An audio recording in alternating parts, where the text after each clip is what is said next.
башында хобби болчу. Өзүм үйдө гүлдөрүмдү өстүрүп эле бизнес кылам деген деле ой жок болчу.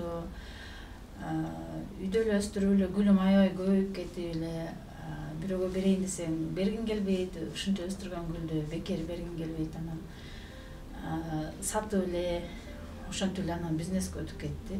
Кийин гүл сатып баштаганда атайын окудум. Гүл өстүрүү курсун окуганмын. Ошо уверенно болуш үчүн өзүмө баягы саткандан кийин консультацияда беришим керек элдерге деп, гүлдү жакшы ухаживать этиш керек деп курсту дагы окуганмын атайын. Меники 1 айлык орточо кирешем 25-30га барат да. Ошондой тамам. Жакшы турбаймын да үйдө эле балдарыңыздын жанында, балдарга караганча. Балдардын жанында үй оокатымды жасайм, кааласам бир жака барам дегендей кайкырсаң дагы онлайн кете берет экен да. Ошо Өзбекстанга барып келдим дедиңиз да, барып ал жакта деген чындыгында өнүккөн мамлекеттердин катарына кирип калды да. Анан алардын айрыкча могу гүл өстүрүү, жашылча жептер, багбанчылык ошол жагы аябай күчтүү да. Ошолорду көрүп өзүңүзчө дагы бир башкача ойлор, максаттар болдубу ошолорду көргөндө? Ооба, сөзсүз. Анан кандай өзгөчөлүктөрүн, эмнелерине таң калып баа берип келдиңиз? Мисалы ошо сиз айткандай 2 үйдүн биринде эле ушундай гүл бак экен да. Теплица экен. Базар бир канча гектар деди, бир 9 гектар деди, ошо 300 гектарбы. Ошондой экен, ошонун бир 9 гектары гүл саткан жер экен, бак саткан жер экен. Ошо бир күн кечке кыдырганмын, итөө кыдырып жетишпей калганбыз. Өзүмө жаккан гүлдөр менен ошо теплицага мен сүйлөшкөнмүн. 1-2 теплицага бардым. Мындай сөз менен айтып жеткизе албайт экенмин, бирок сонун эле жаккан. Кайра дагы барам деп кызыгып атам да. Ошо барып келгенден кийин эме болду менде. Өзүм да теплица ачам, гүлдөрдү мындай уругунан өстүргөнгө кызыгып калдым да азыр. Азыр мен мындай сатам, эми кайра теплица ачып, буйруса ошо уруктан көбөйтүп, ушинтип ошондойго жетсек деп ошондой кызыгуум ойгонду. Мындай сатып алганда сонун, анан үйгө алып барганда эле көптөр өстүрө албай коюшат да, ошонун дагы себебин айта кетсеңиз. Мисалы бардык гүл эле өсөт. Мисалы Кыргызстанда кайсы гүл сатылса, бардык эле өсөт. Даже лимонду алып келип өстүрүп атышпайбы Кыргызстандачы? Лимон, мандаринди бышырып атышат. Киви азыр жаңы келип калды. Анан гүл оңой да, булар комнатный температурада эле жакшы ухаживать этсе эле өсөт. Кээ биркилер булар чет мамлекеттен келген үчүн жеңил топуракка отургузулат да. Жеңил топуракка отургузулганда, анан бияка келгенде бандай оор Кыргызстан топурагына отургузуп коюшат. Ошондон катачылык кетет. Анан өлүп калды дешет. Биз сөзсүз түрдө буларга берчү витаминдер толуп турат. Биз адам өзүбүз деле кальций ичебиз, ушул сыяктуу эле буларга дагы ушундай витаминдер керек. Сөзсүз түрдө витамин берип туруш керек. Биякта азыр магазинде бир 100дөн ашык түрү бар да. Мисалы мынакей могу Диффенбахия деген гүл да. Диффенбахия камила деген. Тропик Snow бул болсо бул деле Диффенбахия. Мисалы булардын уходу боюнча айтканда, аябай күн тийген жакка койбош керек. Экөөнүн уходу бир эле да. Кээ биркилер алмаштырып алышат. Гүлдөр жалбырактары окшош. Мисалы могу дагы бир гүлүм бар, Агланема деген гүл. Меники ушундай агланема. Мондай агланема да. Ушунун экөө окшош да. Экөөнү кээ биркилер окшош деп мындай уходунан алмаштырып алышат. Сууну кандай ичет булар? Сууну булар негизи сууну кээ биркилер айтып калабыз да, бир жумада бир же 10 күндө бир бергиле депчи. Ар кимдин үйү ар кандай да. Кээ бирки үй мындай влажный болот. Ал жакта сууну көп ичпей калышы мүмкүн. Кээ биркилер топурак, мындай оор, нык топурак отургузуп коет. Андайда суу берсе, сууну сиңире албай калат да, анан тамырын чирите берет да.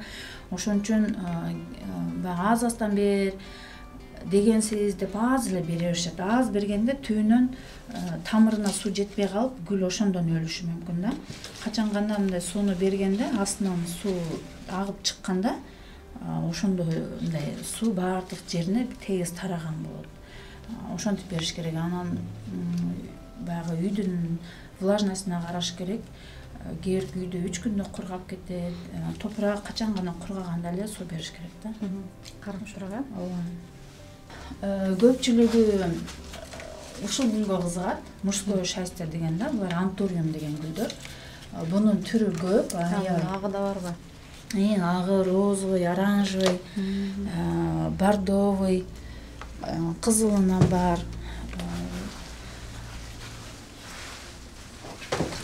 Ошол жакта дагы бордовый ушундай түрлөрү бар да. Анан булар деген эмеси сууну көп жакшы ичпейт. Мисалы 10 күндө 15 күндө бир бериш керек да. Сууну анан аябай жеңил топуракты жакшы көрөт. Булардын тамыры мындай жоон болгон үчүн орхидея экөөнүн уходу окшошуп кетет. 10 күндө 15 күндө бир суу бериш керек. Топурак аябай кургаганда бир обильно берип коюш керек. Болду, ошо менен 10-15 күн тура берет, кээде 20 күнгө чейин. Булар кычкыл текти жакшы көрүшөт. Кычкыл сууну мисалы кээде мындай домашний условияда 1 литр сууга мындай 2 тамчы, 3 тамчы лимондун согу деп ошентип калышат го. Ошолорду берип турса, ушундай гүлдөрү көп болуп жакшы өсөт да. Бунун баардык түрү эле ошондой уходду требует этет. Анан сарысы деген. Жалбырагынан суу неме кылат деп угуп калдым да. Жалбырагына 2 күндө бир суу чачып туруш керек. Ооба. Жалбырактары сууну жакшы көрөт, бирок тамыры көп жакшы көрбөйт. Жалбырактарына бат-баттан 2 күндө бир, кышында бир жумада бир, кээде мындай этажда аябай ысык болуп кетет. Ошондо күнүнө деле чачып турса болот. Чачпаса дагы мындай нылдуу тряпка менен арчып туруш керек. Ошондо жакшы өсөт да. Жалбырактары чоң-чоң, калың болуп өсөт. Гүлөн көккө негизи эле бул 7-8 айга чейин гүлдөйт, гүлү өзү эле. Сөз гүлдөгөн гүлдөргө сөзсүз түрдө удобрение бериш керек да, витамин, атайын комнатный гүлдөргө арналган эмелер бар, удобрениялар бар, ошолорду берип туруш керек. Ошондо сөзсүз түрдө ушинтип гүлдөп жакшы өсөт. Моу женское счастье да. Бул сууну аябай жакшы көрөт. Мисалы буга деген азыр кышында бир жумада бир бериш керек. Сууну бат-баттан, бирок аз-аздан бериш керек. Бул обильно сууну жакшы көрбөйт. Тамыры чирип кетиши мүмкүн. Бирок экөөнүн койгон жерин яркий жерге, мындай күн түз тийбеген жерге коюш керек. Бирок жарык жерге.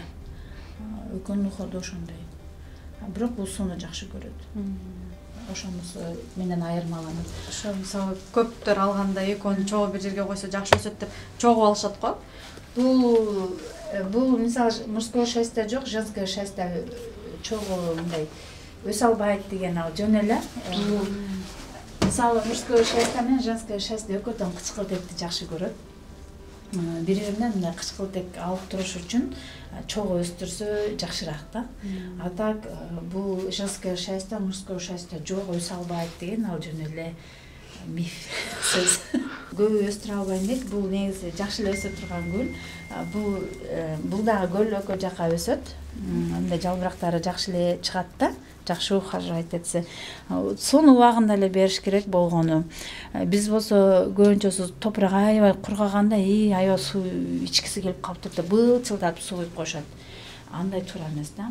Лучше аз-аздан, бат-баттан берип туруш керек. Көлөкө жакта бул жакшы өсөт.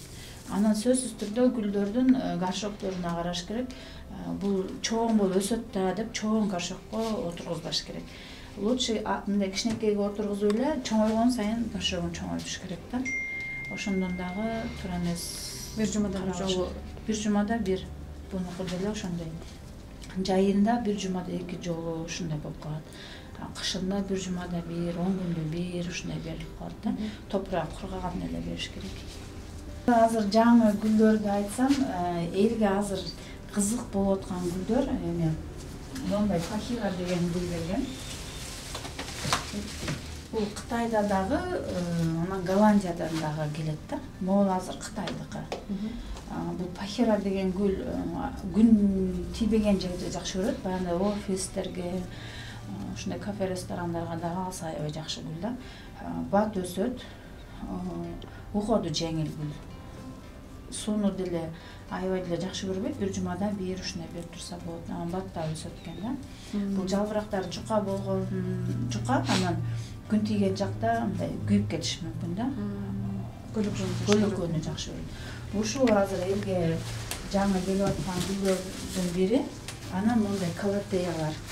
Калатеялар дагы азыр жаңы келип атат.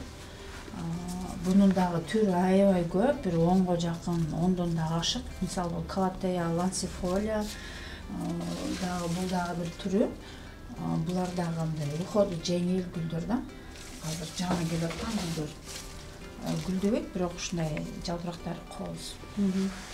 Негизи эле гүлдөгөн гүлдөр мындай бир аз капризнийраак, уходду требует этет. Бул азалия деле капризнийраак, бирок мындай өстүрсө болот. Көп эле айымдар өстүрө алат. Бул деген гүлдөгөн гүлдөрдүн баардыгын күнгөй жакка коюш керек деп коебуз да кээде. Бул азалия деген көбүнчөсү кышта гүлдөйт. Суук мындай салкыныраак комнатаны жакшы көрөт. Бир градус 15 градус болгон комнатаны жакшы көрөт да. 15 градустан 20 градуска чейинки жерде. Анан гүлү дагы бир 3 айга чейин гүлдөйт. Ушундай жакшы гүлдөп турат. Анан сууну жакшы көрөт. Бул дагы топурак, кычкыл топуракты жакшы көрөт. Анан ошо кычкыл сууну берип турса жакшы буга да. Мисалы, янтарин деген удобрениялар бар, кычкыл атайын. Ошоларга берип турса жакшы өсөт да. Гүлү дагы көп көтөрөт. Анан көлөкө жакка коюш керек, сөзсүз түрдө. Ошондо мындай жаңы жалбырактары чыгып жакшы эле өсөт бул. Кышында көбүнчөсү гүлдөр ооруйт. Себеби сырт жактан муздак урат, анан ич жактан ысык урат. Гүлдөрдүн биягы муздак, биягы ысык болот да. Анан ошондон баягы чымын-чиркейлер, ушундайлар гүлдөргө жабышат да. Ошондо сөзсүз түрдө витаминдер бар. Ошо алдын ала стресс болбош үчүн, чымын-чиркей жабышпаш үчүн ушундай витаминдерди берип туруш керек гүлдөргө. Циркон деген биз дайым колдонобуз, гүл саткандар ар дайым колдонобуз. Себеби дегенде гүлдөр Голландиядан келгенде 2 жума ушундай жолдо жүрүп калат. Анан келгенде сөзсүз түрдө стресс албаш үчүн, адаптация болуш үчүн ушундай цирконду сууга аралаштырып беребиз. Ошол сыяктуу эле бизден алганда деле мындай гүл сатып алган киши үйүнө барганда сөзсүз бериш керек. Анан сезон алмашканда, мисалы күздөн кышка өтүп атабыз да. Үйдүн ичи ысык, сиз айткандай сырты муздак болгондо сөзсүз түрдө ошону 1 айда 1 жолу сууга аралаштырып берип, анан жалбырактарына чачыш керек да. Ошондо гүлдөр жакшы өсөт. Бирок ысык жерде өсөрөт гүлдөр. Только сууну берип, анан мисалы азалияга болсо суу чачып ушинтип туруш керек да. Гүлдөгөндө деле болору? Гүлдөгөндө деле болот. Гүлдөгөн гүлдөргө бардык гүлдөргө гүлдөп атканда, мисалы жаңы мондай горшоктон жаңы мондай горшокко которгондо, ошо которгондон кийин да сөзсүз түрдө ошо цирконду берип койсо гүлдөр мындай стресс албайт да, жакшы өсөт. Ошону ар бир гүл өстүргөн аял киши үйүнө сатып алса, мындай зыяны тийбейт да, только пайдасы тиет. Спальняга уктоочу бөлмөлөргө бул хамидареяны айта алам да, 100%.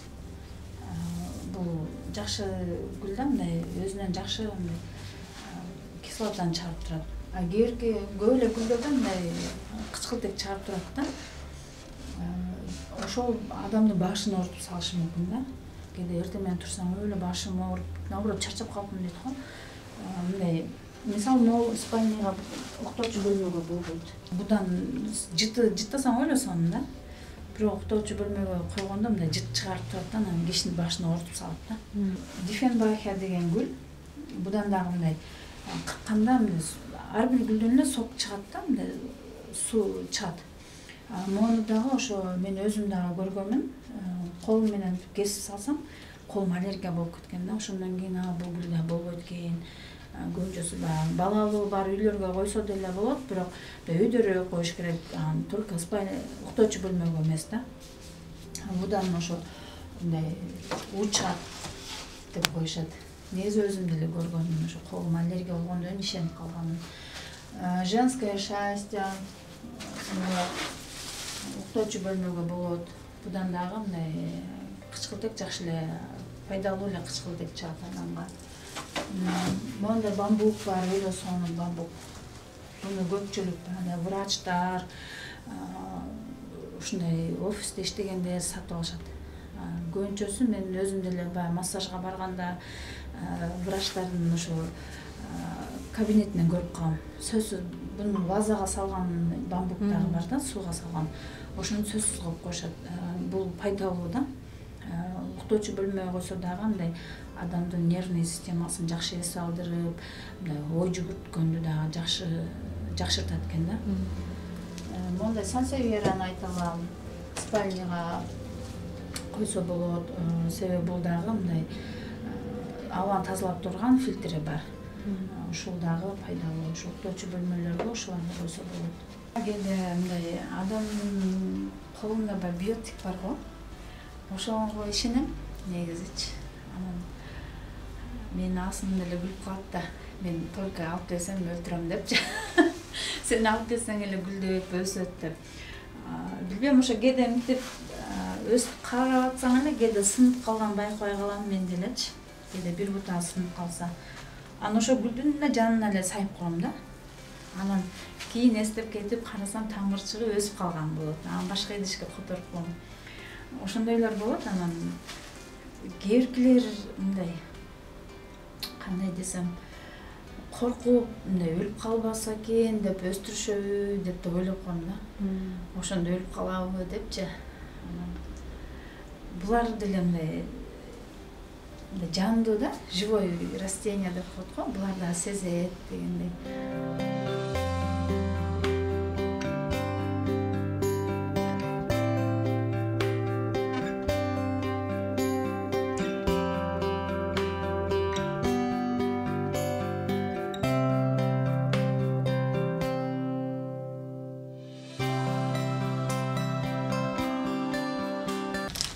Декабристка, каланхоя деген гүлдөр нары бери жылдырганда жаман көрүшөт. Каланхояны да көп өстүрө албайт. Каланхоя могул кайра гүлдөгөн. Бул жагынан мен өзүм кескенмин, мурунку эски гүлдөрүн кайра мынтип гүлдөйт да. Булар дагы мисалы нары бери жылдырган жаман көрөт. Биз тиги комнатадан бул комнатага жылдырып бергенде эң жаман көргөн ошо каланхояны, декабристка гүлү. Буларды бир жерге коюп коюш керек. Мисалы каланхояны эртеден кечке күн тийген жака койсо, 8 сааттан 10 саатка чейинки убакытта күн тийген жака коюш керек да каланхояны. Ошондо ушундай жакшы гүлдөйт. Сөзсүз түрдө ошо мен айткандай мондай удобренияларды берип туруш керек. Ошондо дагы мындай бат-баттан гүлдөйт. Бул удобрение бирөөсү канчага жетет? Канча литр сууга кандай берилет? Мисалы могул кичинекейге бул 10 литр сууга жетет. 10 литр сууга көп эле гүл койсо болот да. Если гүлү аз болсо, кичине эле баклажкага суу коюп эле, анан ошо кичине удобрение салып эле берип туруш керек. Бул болсо 5 литр сууга жетет. Көпкө жетет. Анан чоңдору бар, чоңдорун алып алса болот, гүлү көп пайымдар. Базарда көбүнчөсү кээбиркилер биздин Кыргызстандын эле мындай тоонун четинен эле топурак алып келишип, биогумус деген бар да. Ошо биогумусту аралаштырып эле сатып беришет. Биогумустан деген бара-бара сөл жылан чыгат. Биз болсо кээде 1 жыл, 2 жыл гүлдөрдү топурагын алмаштырбайбыз, декошогун алмаштырбайбыз. Ал биогумус деген топурактан мындай өзүнө питание табышат да.